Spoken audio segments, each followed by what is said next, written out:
Commençons. Les personnes qui seront en retard, eh bien, se joindront quand elles le pourront.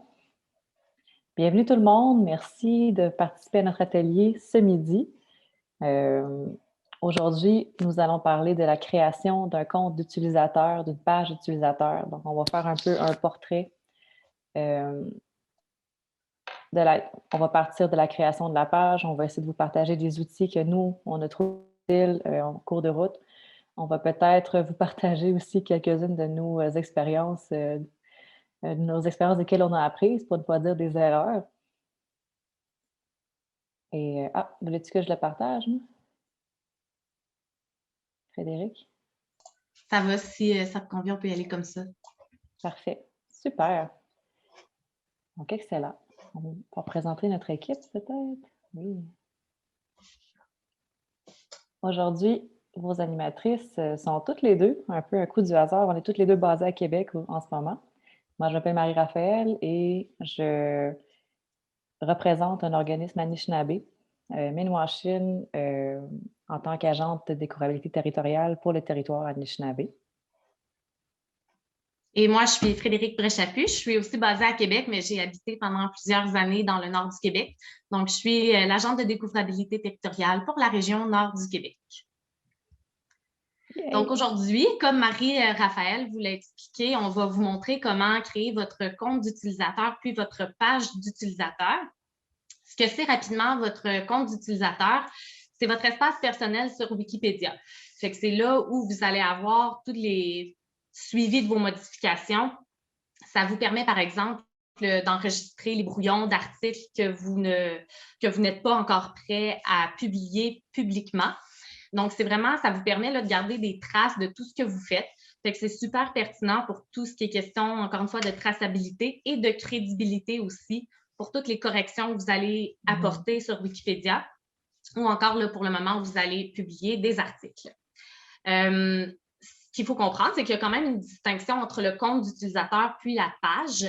Votre compte, c'est la coquille, là, quand vous entrez votre mot de passe, votre nom d'utilisateur. Ça vous permet de créer votre page d'utilisateur. Mais ça, ce qu'il faut savoir, c'est que c'est quand même pas une page publique comme un article l'est dans l'encyclopédie Wikipédia. Fait que votre page d'utilisateur va être visible pour les autres Wikipédiens. Mais si on tape votre nom dans Google, on ne va quand même pas tomber sur votre page d'utilisateur. Donc, c'est visible, mais pas complètement public.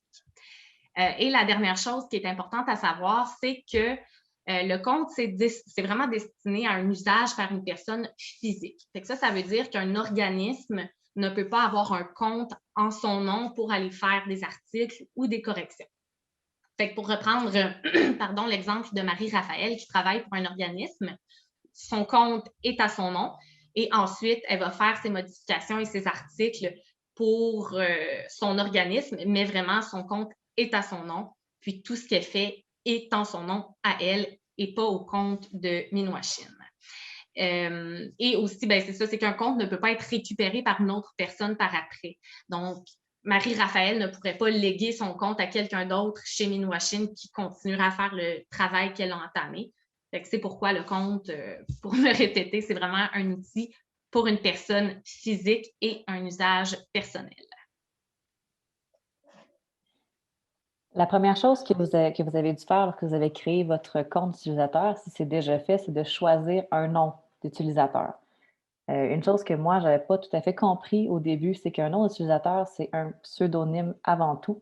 On peut utiliser son vrai nom complet, mais ce n'est pas une pratique qui est si courante que ça sur Wikipédia. Souvent, les gens vont utiliser un nom, leur nom plus ou moins transformé.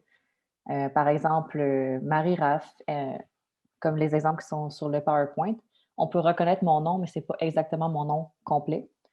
On ne recommande pas d'emprunter le nom de quelqu'un d'autre. Comme j'aurais pu faire mon compte au nom de Frédéric Brèche-Chaput, mais ça, c'est à éviter. Donc, on prendra, je ne ferai pas non plus mon compte au nom de Gilles Vigneault, par exemple. Aller voler l'identité de quelqu'un d'autre, ce n'est pas souhaitable. Quelque chose qui est recommandé, qui est très commun, c'est d'aller avec un pseudonyme qui est complètement créé. Par exemple, moi, le mien, c'est Nika Rafa. Nika qui veut dire outarde en Anishinaabe et Rafa qui est un petit peu un raccourci pour mon nom. Mais on ne peut pas l'associer directement avec mon prénom. Un compte Wikipédia d'utilisateur ne peut pas être supprimé. Donc, c'est pour ça que c'est important de penser à bien le nommer selon l'utilisation qu'on veut en faire. Mais par contre, si vous vous rendez compte maintenant que votre nom d'utilisateur, c'est votre prénom, puis que finalement, ce n'est pas ce que vous vouliez avoir un pseudonyme, bien ça, c'est possible de le changer par la suite. Donc, pas d'inquiétude à ce niveau-là. Ouais. Alors, ici, vous avez un exemple de ce qu'est une page d'utilisateur. Bon, c'est peut-être petit, mais vous voyez que c'est assez complet. Il y a beaucoup d'informations, il y a une photo, il y a des boîtes. Donc, une fois qu'on a choisi notre nom d'utilisateur, notre mot de passe, confirmé notre adresse courriel, on en est rendu à cette étape-là de créer notre page d'utilisateur. Fait que partez pas en peur, ça, c'en est une, comme je disais, très complète. C'est celle de notre collègue Émilie, qui est aussi agente de découvrabilité territoriale. Fait que ça vous donne un exemple pour voir tout ce que vous pouvez faire, mais vous pouvez aussi faire quelque chose de beaucoup plus simple. On va vous montrer un peu plus tard là, comment vous rendre à ces étapes-là. Et aussi, ce qui est important de comprendre sur Wikipédia, c'est que le secret dans l'utilisation de Wikipédia, c'est le copier-coller. Tout ce qui est structure, donc les codes qu'on va utiliser pour faire la structure d'un article ou dans ce cas-ci aujourd'hui de notre page d'utilisateur, c'est du copier-coller. Donc, vous n'avez pas à mémoriser ces codes-là, à savoir comment les écrire pour que ça sorte bien.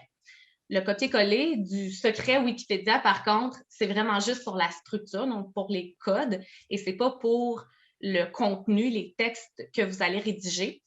On va en reparler dans les prochains ateliers, mais sur Wikipédia, la question de plagiat est très, très importante. Donc, tout ce qui est contenu, on ne fait jamais de copier-coller, mais pour les structures, les codes, le copier-coller est vraiment facile. Super. Donc, je vais prendre le contrôle du partage d'écran à partir d'ici pour aller vous montrer un exemple directement dans une page utilisateur. Alors, on a Stéphanie Thompson qui est parmi nous, mais qui va aussi être notre cobaye. Elle nous a permis d'utiliser son compte d'utilisateur qui est encore vierge pour faire une démonstration. Donc, je vais aller installer. Et voilà. Est-ce que tout le monde voit bien l'écran ici? On voit utilisateur Stéphanie Thompson. Oui, ça va bien. Super. Donc, une façon d'aller faire du copier-coller assez simplement, c'est d'aller chercher dans Wikipédia un compte d'utilisateur dont vous voulez vous inspirer. Donc, nous, ce qu'on vous recommande, c'est d'aller dans la barre de recherche et d'aller chercher notre projet. Donc, si vous n'avez jamais fait cette recherche-là, elle ne va probablement pas apparaître dans le menu déroulant. Il faut bien écrire projet croissant boréal et vous allez atterrir sur la page de notre projet comme ça. Ici, vous avez la liste des participants. Donc, si vous voulez aller vous inspirer de nos comptes utilisateurs, c'est possible de le faire. Celui que Frédéric vous a présenté, c'est celui d'Émilie qui est juste ici. On va poursuivre avec cet exemple-là. Donc, si je vais aller copier la structure d'Émilie, la façon la plus simple de le faire, ce serait d'aller dans « Modifier le code ». Comme ça, je vais voir le code de sa page. Donc, vous voyez ici qu'il y a du texte. On a aussi les boîtes avec des accolades qu'on va aborder plus tard avec Frédéric. Pour l'instant, on va se concentrer sur les paragraphes et surtout ceux-là. Comme on a biographie avec deux petits signes d'égal. Donc ça, je vais venir le copier et je vais l'amener dans ma page ici.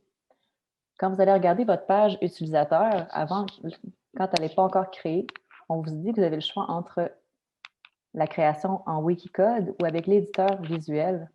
Nous, on vous recommande avec le Wikicode parce que ça vous donne une occasion de vous pratiquer avec le copier-coller des codes. Donc, le titre ici que je suis venue copier, je vais le coller.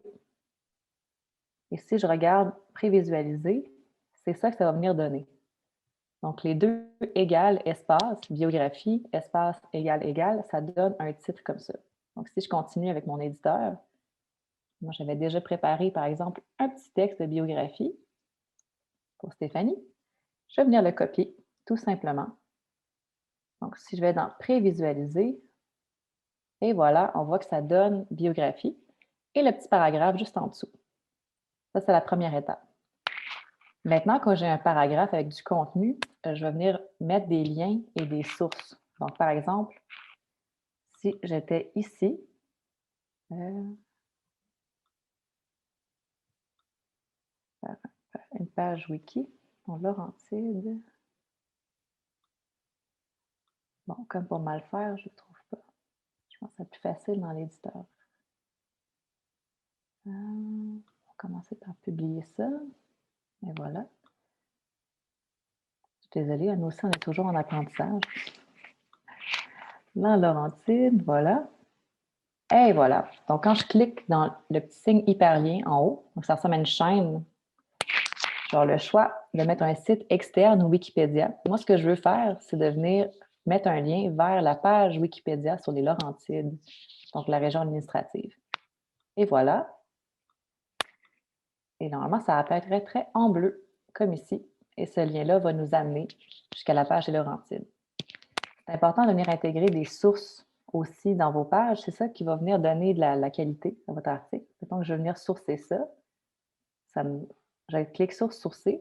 Puis moi, j'avais déjà préparé un lien ici. Et générer.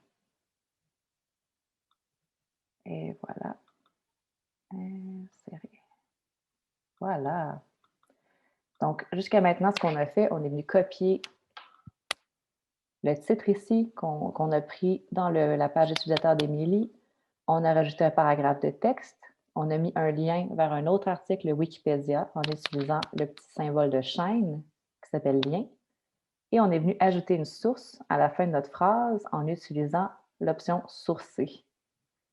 Maintenant que j'ai fait toutes ces publications-là, ces nouvelles modifications-là, je vais les publier pour qu'elles apparaissent. Et je vais venir expliquer dans l'enregistrement d'une modification, j'ai créé une biographie. Et voilà, comme ça, dans la liste de mes contributions, on va voir clairement que ce que j'ai fait aujourd'hui, c'est de créer une biographie. Et voilà. Alors, on a la base. Comme Marie-Raphaël vous l'a expliqué, vous pouvez ajouter autant de titres que vous voulez. Vous n'avez qu'à changer ce qu'il y a entre les deux égales. Soit vous les copiez d'une autre page si ça vous inspire les sections, ou soit vous les renommez en changeant tout simplement le mot qui est entre les deux signes égales. Alors, je vais à mon tour, vous partager mon écran. Je vais te passer ça parce que j'ai besoin de le quitter. Oui, hein? Je vais partager ça. Quoi? T'es rendu où, toi? Ah. Alors, ici, vous voyez rapidement, ça, ce sont les codes qu'on juge utiles pour bâtir aujourd'hui votre page d'utilisateur. On va vous les mettre, on va vous les envoyer, là, donc c'est vraiment juste pour vous montrer. Vous y aurez accès ensuite pour aller justement les copier-coller dans vos propres pages d'utilisateurs. Donc, ce que je vais vous montrer à faire à l'instant, c'est à aller créer ces petites boîtes qu'on voit ici. Celles qu'on vous conseille de mettre, mais comme vous voyez, vous pourriez en ajouter. Les possibilités sont vraiment infinies. Nous, on vous invite aujourd'hui à ajouter celle du croissant boréal qui va vous permettre de vous identifier au projet. On vous conseille aussi celle de votre langue, donc de dire que vous êtes un utilisateur francophone. Et on va vous faire ajouter une boîte aussi qui dit que vous êtes un nouvel utilisateur Wikipédia. Donc, encore une fois, on va aller faire du copier-coller. Comme on ne veut pas exactement reproduire aujourd'hui les boîtes d'Émilie, on va aller copier tout simplement ce qui est ici. Alors, vous voyez but et fin. Ça, c'est ce qui va vous permettre de vraiment construire toute la structure des boîtes. Puis, entre ce début et cette fin, vous pouvez ajouter toutes les boîtes que vous voulez. Ici, on a les trois dont on vous a parlé, soit le croissant boréal, je suis un nouvel utilisateur Wikipédia et je suis un utilisateur francophone. Donc, c'est toute cette structure-là qu'on va copier et aller coller dans le compte et la page d'utilisateur de Stéphanie. Alors, encore une fois, on va aller dans ici, modifier le code. Et la boîte, on va la placer avant sa biographie. Donc, vous voyez, j'ai juste fait des Enter pour descendre la biographie et je copie-colle le code que je suis allée chercher et qu'on a bâti pour vous, qu'on va vous envoyer dans le chat dans quelques minutes. Alors, encore une fois, ce que vous pouvez toujours faire, c'est de prévisualiser vos modifications avant de les publier. Comme ça, vous voyez si ça fonctionne bien. Alors, vous le voyez ici à droite. Je suis un participant du projet Croissant Montréal, je parle français et je suis nouveau sur Wikipédia. Alors, on voit que ça fonctionne bien et on peut redescendre et venir ici publier les modifications. Bon, là, cette fois-ci, ils ne m'ont pas demandé quel genre de modification que j'avais faite. J'aurais pu l'inscrire un peu plus tôt, mais je suis allée un petit peu trop vite. Alors, ça, ce sont pour les codes. Aussi, ce qu'on vous invite à ajouter, puis Marie-Raphaël en a parlé un petit peu tantôt, c'est d'aller ajouter vos contributions récentes. Fait que ça va être une liste et chaque fois que vous faites une modification sur Wikipédia, ça va être écrit sur votre page d'utilisateur, comme ici. Alors, je vais aller copier le code que j'ai noté et vous allez le voir en même temps quand je vais le remettre ici. Et là, on tasse et on l'ajoute tout simplement comme ça. Donc, vous allez reconnaître le titre va être sous le même format que biographie, formation académique, toutes les sections que vous voudriez ajouter. Fait que le titre va être comme ça. Et là, ici, ça, c'est le code qui va venir chercher toutes vos modifications. Bon, fait évidemment, on ne veut pas Didi BC, ça, c'est moi. On ne veut pas avoir les contributions d'une autre personne. Donc, si vous faites du copier-coller, c'est bien important de venir changer le nom d'utilisateur qui apparaît ici. Parce que là, si je le prévisualisais comme ça, je peux même vous faire l'exemple. Les contributions récentes qui apparaîtraient sur le profil, le compte d'utilisateur de Stéphanie, ce seraient les miennes. On ne veut évidemment pas ça. Donc, je vais venir changer Didi BC pour le nom d'utilisateur de Stéphanie, comme ça ici. Le limite 10 que vous voyez à la fin, c'est tout simplement qu'on veut limiter le nombre de modifications qui apparaissent sur la page. Vous n'êtes pas obligé de le mettre si vous souhaitez qu'elles apparaissent en entier. Mais bon, vous comprendrez que le jour où vous en aurez fait 100, 200, 300, votre compte d'utilisateur va devenir très, très long. Donc, vous pouvez ajouter une petite limite, là, comme vous le voyez ici en bleu. Alors, c'est ici que je peux venir indiquer la modification que j'ai faite. Fait que je pourrais tout simplement écrire « Ajout de la liste des contributions récentes ». Encore une fois, on va aller vérifier que ça fonctionne bien avant de publier. Et là, vous voyez, en changeant le nom d'utilisateur, on voit maintenant les contributions de Stéphanie. Donc, je suis prête à modifier et je fais publier les modifications. Alors voilà. Et comme on a dit, bon, vous comprenez maintenant un peu le principe, donc vous pouvez vraiment vous amuser à vous faire une page. Sachez, bon, on le voit dans l'exemple d'Émilie, que vous pourriez même ajouter une photo. Par contre, avec Wikipédia, ce qui est important de savoir, c'est que tout ce que vous écrivez ou ce que vous téléchargez dans Wikipédia ne disparaît jamais complètement. Alors, si vous décidez de téléverser une photo, sachez qu'elle va toujours rester dans cette médiathèque de Wikipédia. Donc, vous devez vous assurer d'avoir les droits sur cette photo-là et en fait que vous soyez le photographe de la photo. Moi, c'est une erreur que j'ai faite. Quand j'ai créé mon compte, j'ai utilisé une photo que quelqu'un avait prise de moi, puis je me suis rendu compte que finalement, on n'est pas censé faire ça. Fait que j'ai retiré la photo de mon compte d'utilisateur, mais elle demeure quand même dans la médiathèque de Wikipédia. Ça, c'est un pensez-y bien avant d'aller ajouter une photo, ou en fait, avant d'aller ajouter quoi que ce soit dans Wikipédia, sachez qu'il n'y a rien qui disparaît. Et un petit mot ici, juste sur la boîte sommaire. Ça, en fait, ça s'ajoute automatiquement si vous avez plus de 4 titres, si ma mémoire est bonne. Donc ça, la boîte sommaire, là, il n'y a pas de code pour aller l'ajouter, ça va se faire automatiquement si, par exemple, vous avez une section biographie, formation académique, activité professionnelle, Wikipédia, là, ça va se mettre automatiquement.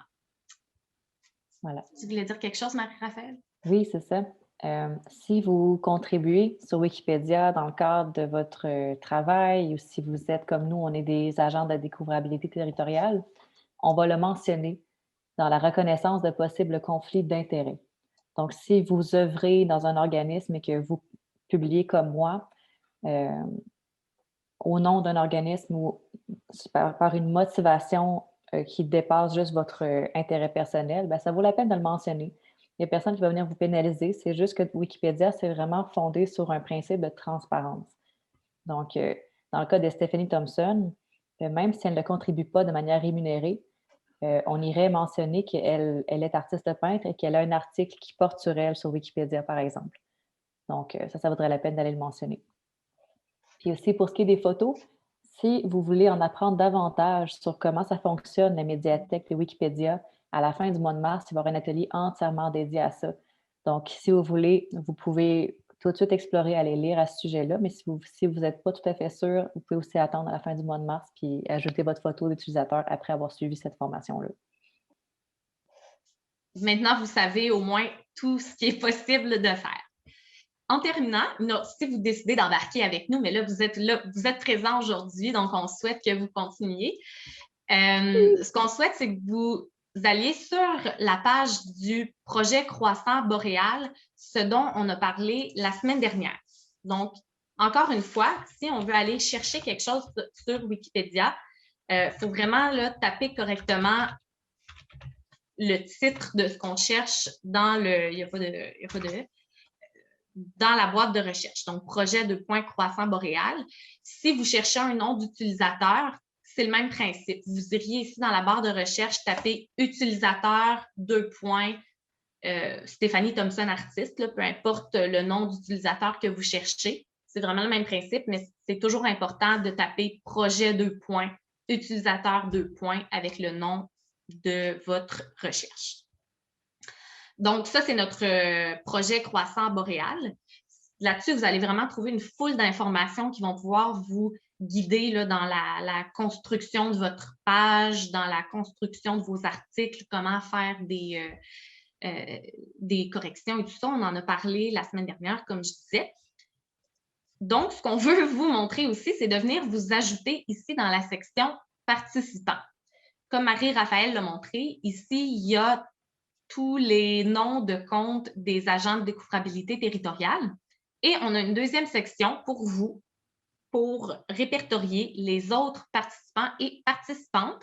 On a déjà plusieurs personnes qui sont allées s'inscrire, fait que c'est vraiment super. Et on va vous montrer comment aller vous ajouter. Vous venez ici, vous revenez à côté du titre participant.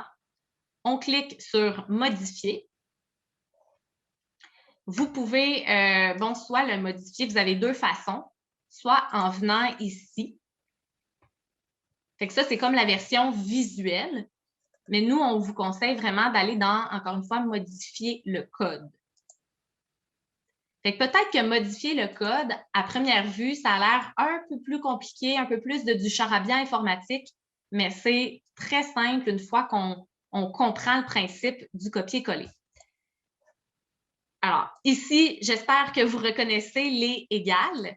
Là, il y en a plusieurs, mais c'est parce que le titre est écrit différemment. Mais vous voyez qu'il y a encore plusieurs signes d'égal. Un titre, qui est le nom de la section « Autres participants ». Ce que vous allez tout simplement venir faire, si vous voulez vous ajouter, c'est de copier cette formule-là, ce code-là, qui est, bon, astérix, crochet, crochet, utilisateur, 2 points. Alors, je peux copier ça. Je l'ajoute en dessous. Encore une fois, l'important, c'est de venir changer le nom d'utilisateur qui est présent. Parce que là, si je copiais ça, on aurait 2 fois Richie25. Mais maintenant, on veut ajouter Stephanie Thompson. Alors, je vais aller copier son nom d'utilisateur et je vais venir le changer aux 2 endroits indiqués, comme ça. Là, je l'enlève ici. Oups. Et c'est bien important, il ne faut pas supprimer les 2 crochets à la fin ni au début. Il ne faut pas changer la structure du code, mais vraiment juste le nom d'utilisateur. Donc, vous remarquerez qu'on a laissé la barre verticale entre les deux. Moi, j'aime vraiment ça. Je vais toujours prévisualiser ma modification avant de la publier pour être certaine que tout est beau. Alors, vous voyez, ici, ça a fonctionné. Stéphanie est maintenant répertoriée parmi nos autres participantes. Fait que je vais cocher ici que c'est une modification mineure et je vais dire ajout d'une participante au projet Croissant Boréal. Et on peut modifier la modification. Ah, et vous voyez là ici, je pense qu'il y a quelqu'un qui est allé s'ajouter en même temps. Puis là, je ne revois pas Stéphanie. Si je fais prévisualiser, Stéphanie a disparu. Fait que je vais tout simplement aller la rajouter. Ça arrive des fois, puis inquiétez-vous pas, sur Wikipédia, il y a toujours des traces de tout ce qu'on fait. Et on a droit à l'erreur. Alors, je vais recopier Stéphanie ici. Vous avez vu, là, je suis peut-être allée un peu vite, mais vous avez vu que j'ai tout simplement recopié la personne qui s'était ajoutée. Je l'ai recopié en dessous. J'ai remis le nom d'utilisateur de Stéphanie et je vais publier la modification. Et la voilà. On a Medialab qui s'est ajouté en même temps. Donc, c'est super pour ceux qui sont capables de le faire en temps réel. Alors, voilà. Et je vais vous montrer rapidement, où dans le projet Croissant Boréal, vous pouvez trouver d'autres types de codes qui pourraient être intéressants pour vous de copier. Vous avez la section « Contribuer » juste ici, où vous avez plusieurs conseils. Et quand vous cliquez sur les liens qui sont en bleu, ça va vous mener parfois vers des codes, les codes appropriés à copier. Et on a aussi la section « Modèles et bandeaux ». Et là, vous voyez, ça, c'est une foule de codes à copier pour aller bien identifier vos articles. Pour aller créer, ça, c'est des infobox, là, créer la petite boîte d'informations qui apparaît dans un article public. Vous avez des bandeaux pour associer au bon portail, pour mettre l'ébauche du croissant boréal. Vous allez en apprendre vraiment beaucoup au prochain atelier de ça, sur la création d'un brouillon. Ça. Là. Oui, ça, on passe vite parce que ça va être au prochain atelier, mais on fait juste vous montrer que sur le portail, il y a tous ces liens vers les codes. C'est pour ça qu'au début, je vous disais, vous n'avez pas besoin de mémoriser les codes. Ils sont là, puis on peut toujours aller les copier de quelque part. Alors, il est 12h46. On sait qu'on est allé quand même rapidement aujourd'hui, mais vous savez que les webinaires, les ateliers sont enregistrés, donc vous pourrez retourner. Puis, on va aussi vous envoyer les codes qu'on vient tout juste de voir pour votre page d'utilisateur pour que vous puissiez, si vous voulez aller faire ça maintenant, aller les réutiliser. Est-ce que Marie-Raphaël, tu voudrais ajouter quelque chose? Non, bien, je sais que notre atelier prenait fin à 1h moins quart, mais est-ce qu'il y en aurait parmi vous qui auraient des questions? Vous pouvez activer votre micro puis la lancer comme ça. Si vous avez besoin de quitter parce que vous aviez un empêchement, eh bien, on ne vous retient pas, mais si vous avez des questions, ne gênez-vous pas. On est encore là. Moi, je voulais juste savoir, est-ce que vous allez envoyer ça par courriel? Parce que moi, je suis sur mon iPod, puis d'aller dans le chat, là, c'est tellement petit. Fait que je voulais savoir, est-ce que ça peut être envoyé par courriel? Je pense qu'on va le publier plutôt sur le groupe Wikiclub sur Facebook. Oui, c'est ça. Je vais vous mettre ça ici. Regardez, en fait, ce tableau-là, on pourra vous l'envoyer. Fait qu'on va aller vous mettre ça sur la page Facebook, puis vous pourrez aller le copier, effectivement. Puis si jamais vous avez une demande particulière de le recevoir par courriel, ben écrivez-nous. On s'arrangera pour vous accommoder. Oui, dès la fin de cet atelier-là, je vais faire une belle publication Facebook avec tous ces codes-là. Comme ça, génial. On va vous aider. Puis le groupe Facebook, il peut servir à poser des questions aussi. J'ai vu qu'il y a certains d'entre vous avaient des réactions, surtout avec le code. Il ne faut vraiment pas que ça fasse peur. Là. Moi, je suis personnellement pas vraiment une programmeuse, puis en voyant les accolades, puis les égales partout et tout, ça peut être angoissant, mais la communauté sert à ça. Allez poser vos questions, copier-coller, mettez des captures d'écran de ce qui ne marche pas, puis voir quelqu'un dans le groupe qui va venir vous aider. Là. On prend ça une étape à la fois, puis surtout, on ne panique pas. Wikipédia, c'est vrai que c'est un peu une canne de verre par moment, là, mais Mais on est tous débutants, puis on a tous réussi à créer nos pages d'utilisateurs sans trop d'anicroche. Donc, si nous, on est capable, vous l'êtes aussi. Est-ce qu'il y a d'autres questions?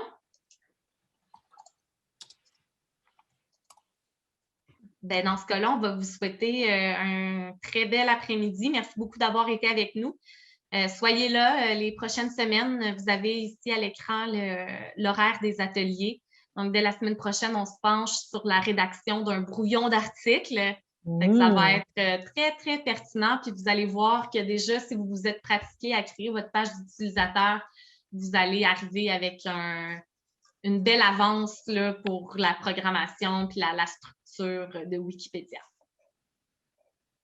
Je vais juste te corriger, Frédéric. La semaine prochaine, on a une semaine de relâche.